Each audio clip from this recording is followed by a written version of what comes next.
What's up, people? I'm Shaggy the Opinionated Hippie, continuing my deep dive into Weird Al Yankovic's studio catalog. I'm doing this as my own personal tribute to Dr. Demento, the king of novelty music, who recently announced his retirement after who knows how many years. I discovered novelty music and Weird Al and Frank Zappa and all this amazing stuff in the late 70s, listening to Dr. Demento every Sunday on the radio. So I thought I would do a deep dive into the artist that is probably most closely connected to Weird Al, to Dr. Demento, Weird Al. Never dived into the studio albums. I know the hits. And so today I'm going to talk about Straight Outta Lynwood, his 2006 release, which came out in 2006. It was his 12th. There's another Zappa connection on here. There is a Mama Cass choking on your sandwich referenced joke. Frank does that in one of his 80 songs. So yeah, we have a Mama Cass connection. I think the title is I've always thought this title was, I don't know if I think it's funny, I don't know what, but the title kind of it doesn't confuse me. It's a reference to Straight Outta Compton, but Lynwood is literally, and maybe this was intentional and that's why he did this, it is the incorporated city in the big vast suburbia that is like South Los Angeles. Lynwood is literally the city just north of Compton.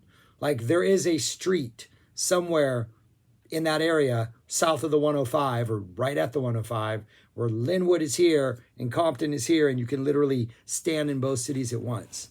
So being straight out of Lynwood, not too much farther than being straight out of Compton. So I always thought that was a pretty, I don't know what he's trying to get. I don't know if it's funny. I don't know what the joke is, but I've always found that fascinating. I don't know why.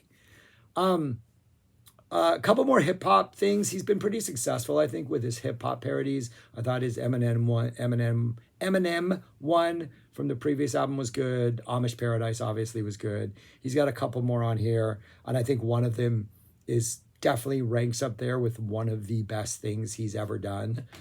Kind of close one of the last tracks on the album.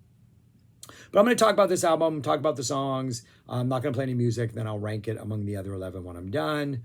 Opens up with White and Nerdy, a parody of Chameleonaire's Ride-In. A lot of white nerdy stuff. It's essentially a celebration of nerd culture.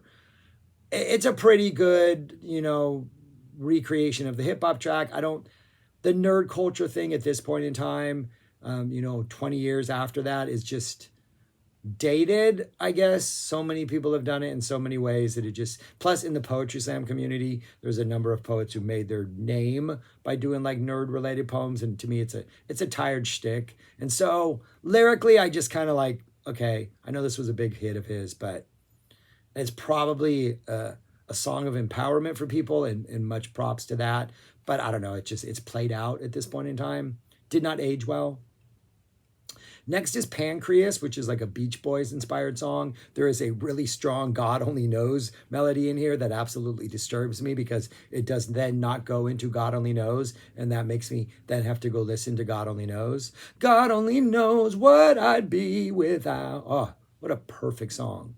The song plays out, it's about the pancreas and how much we need the pancreas.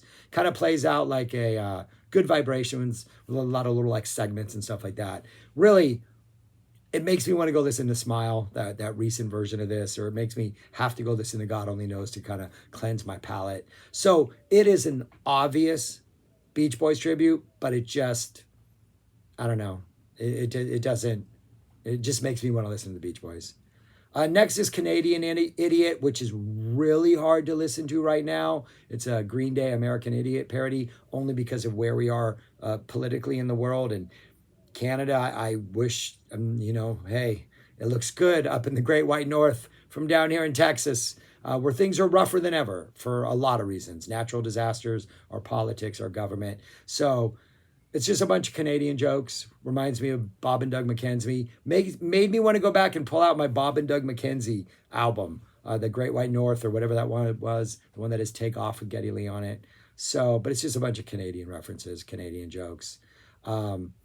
And I thought it was I did not think it sounded really good. I'm not a big Green Day fan. I'm going to flex right here. Saw them when they were high school kids back at Gilman Street, back when I was going to Cal. They were like the every Saturday night type band that was on some bill or was the headliner. I never really stuck with him through the years. But I think American Idiot just sounds better than this. I don't know, musically, I don't think he lives up to it. So we're not off to a good start so far on this album. Next, musically, this actually gets a little better. There's a Rage Against the Machine type song called I'll Sue Ya, which I think the idea works really well about some guy really mad on stage saying, I'm going to sue you for this, I'm going to sue you for that. And it's just ridiculous reasons to sue somebody. So that sort of, purposefully and earned directed anger that Rage has, to have it against something like this, I think works. So that's kind of a fun song. And I think musically, it's some pretty good Rage assimilations. Simulations. I'm mixing a bunch of words together right there. Next, we get the polka song, the polka medley, which I recognize the opening polka dance. And interesting variety of songs in here. Opens up with the chicken dance. I know that song. Then we have Let's Get It Started, the Let's Get It Started version of that song. Take Me Out by Franz Ferdinand. Crazy. Beverly Hills by Weezer. Speed of Sound by Coldplay. Float On by Modest Mouse. Feel Good Inc., Gorillaz. Don't Ya, Pussycat Dolls. Somebody Told Me, The Killers. That actually was really good. Maybe want to go listen to that, the Killers version of that. I don't know why. Slither by Velvet Revolver. Candy Shop by Fitty. Drop It Like It's Hot by Snoop Dogg. Pondo Replay by Rihanna. Mr. DJ, please. And Gold Digger by Kanye. Yeah, interesting selection of songs. But yeah, it kind of worked in a couple of those. I'm like, I kind of maybe want to go listen to the original now. So then the next song is Virus Alert, kind of a Sparks style, kind of whimsical, whatever their kind of new wavy pop style. This is about all the horrible things that will happen to you if you get this very particular computer virus. So send people this warning about the virus now. Get it? Send them. So yeah, it's kind of like, yeah. Next we get Confessions Part 3, which is actually really good. This is a takeoff on Confessions Part 1 and Confessions Part 2 by Usher. Mostly Confessions Part 2. It's Part 3. He's going to add some more things he's going to confess. The hook is great. The song is great. There's some pretty funny references in here. I once said I knew Pauly Shore. I apologize. I don't really know Pauly Shore. I thought it was pretty entertaining. And musically it just worked. And it's kind of also, making fun of the original song, but then also adding to it. So those are the ones that I like when there's some other level. And it seems to be there is some other level that's purposely directed at Usher's original song. I think that's good. Weasel Stomping Day, which is like this weird 60s musical number. Not quite Disney, but maybe like a Music Man type thing about Weasel Stomping Day. And you get to hear what it sounds like when weasels get stomped on. Not pretty. Cake is the musical band that is tributed in the next song, Close but No Cigar. Sounds like a Cake song.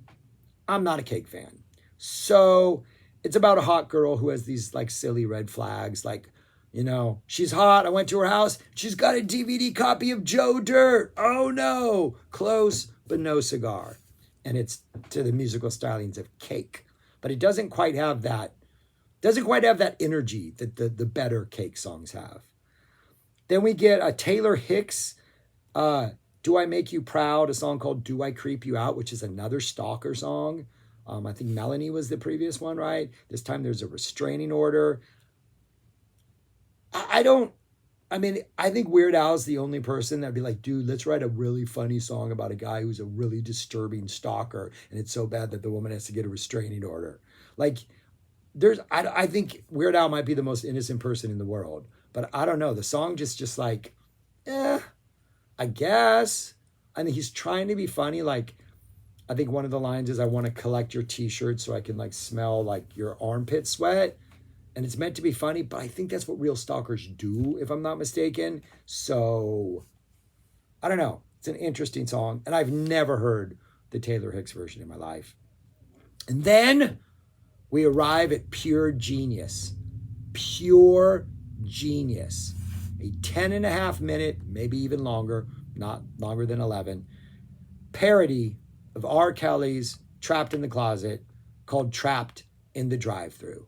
It is essentially 3 parts of Trapped in the Closet. Couple are at home watching TV. Somebody mentions they're hungry. They argue for a while about what they're going to do about dinner. Where do they want to go? Why don't you make something? No, do we have this? It is not only about the experience of going to a drive-through, but it is the experience of being in a couple and having to decide on where you're going to eat. And that's like the first third of the song. And then you finally are like, let's go to the drive-through. And like, you don't really agree, but you're just going to do it anyways. It's a horrible compromise. Nobody's happy about, but at least it's a compromise. Part 2, you get to the drive-through. You're arguing about what you're going to order. She wants a hamburger, but she always orders a chicken sandwich, or vice versa. I think she always orders a chicken sandwich. Or no, she always orders a hamburger, but this time she wants a chicken sandwich. And he's like, do I even know you? So you get into this weird relationship stuff. And then they order, and the person who's taking the order thinks this person sounds like somebody else. So they start talking about all these other people. They get the order wrong. All the stuff that would happen in the drive-through. They pay, they pull up to get their food. There's weird communication between them and the person working who's like a 16-year-old kid. They drive away, and he's really excited to get his food because it's there in the bag. They don't have enough money because he left his, every little thing that might typically happen when you go to a drive-through at the spur of the moment on a night when like, oh, let's just go do this to get dinner and solve this problem in a really quick way. You know everything's going to go wrong because that's just the nature of Murphy's Law. That's what this song is. And it's all to Trapped in the Closet. It is perfect. At one point when they're waiting for their food, he turns on the radio in the car and they literally play 15 straight seconds of Led Zeppelin's Black Dog. It is Black Dog, the Led Zeppelin version. We just get straight up that. And then he goes back into the song. Yeah, it's genius. It's 10 and a half minutes of genius. One of the best things Hal's ever done. Right at the end of this album. The song after that, the last song on the album, Don't Download This Song, kind of like an 80s We Are This World type charity thing. And like one of the very first lines is like, don't download this song on LimeWire or this or this or this. And he names like 5 places where you literally could go download the song. So I'm like, okay, good on you, Weird Al. And the thing that makes it overall a winner is there's a Lars reference right there. Fight the fight against Napster, buddy. You can beat him. So anyways, yeah, it's a pretty good ending. Kind of fun. But anyways, I think the first half of this is just rough. It's like, I'm not a big fan of the songs that are being parodied, and I don't think the parodies are that funny or that interesting, or maybe they almost like recycle tropes that he's done on previous albums. But then when we get to the second half of the album, we got that Usher song. We got that, really, it's the Usher song. The Rage song is pretty good, but the Trapped in the Drive-Thru is just friggin' brilliant. But yeah, if I had to rank this among all the others, it's right down there towards the bottom of the list. Really the thing that's, even though the first half is weak, Trapped in the Drive-Thru is strong enough of a song to bump it up from the bottom several spots. Like, I just think I think there's a video for it too, like an animated video that's in a pretty good animated style. It was like an early, like a 90s, right? It was like a mid-90s animated style, if I'm not correct. I don't know. Who knows? I'm just rambling. But I really enjoyed that. There's some good songs on here that are good enough to lift this up to, 2/3 towards the bottom of the list. But yeah. All right, that's all I got. Thanks for watching. Subscribe, like, share, comment. Let me know your thoughts on this song, on this album, on other things, on life, on Weird Al, on Dr. Demento. I'm rambling because that's what I do at the end of videos. Subscribe, like, share, comment, and go watch Trapped in the Drive-Thru if you haven't seen it, because I remember it being kind of funny. All right, peace. Talk to you later.